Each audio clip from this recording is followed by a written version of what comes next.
Meet Sarah. Over the last decade, she's tried everything: keto, intermittent fasting, juice cleanses, low fat diets, and every time the pattern has been same. She lost 20 pounds, and within months, the weight crept back. Sometimes she ended up even heavier than before. If you ever felt like Sarah, you're not alone. This cycle, the weight loss followed by the weight regain, is so common that it has a name: yo yo dieting or weight cycling. And the reason it happens isn't about lack of willpower or failure, it's about biology.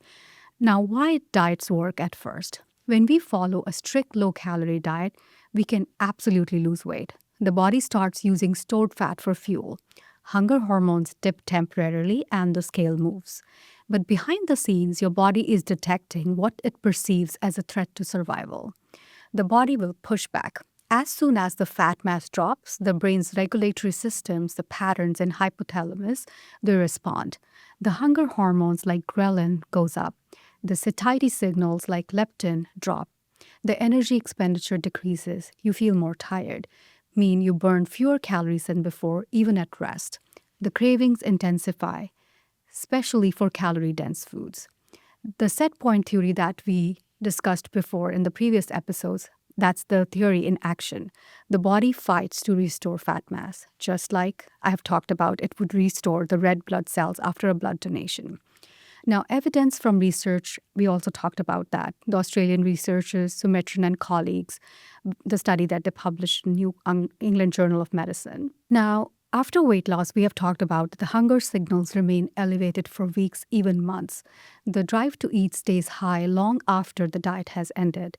This explains the regain of the weight because the body is defending a higher set point. Now, as we are talking about this biology of survival, we have to talk about how it affects a person psychologically. The repeated cycles of weight loss and regain are so harmful to your psychology. You feel as a failure. And it also affects the metabolism in your body. You increase fat storage efficiency, meaning each cycle ends with slightly more fat mass. It also stresses the pancreas and insulin pathways, worsening insulin resistance. The shame, the frustration, the loss of trust in weight loss methods, when in reality, it's the physiology that's the broken, not the person. Now, breaking the cycle, how do we stop this? The key is re-regulating the energy balance instead of fighting against this. What does this mean? Focus on the quality of food, not just calories, to avoid blood sugar spikes and crashes. We'll discuss this more in another episode.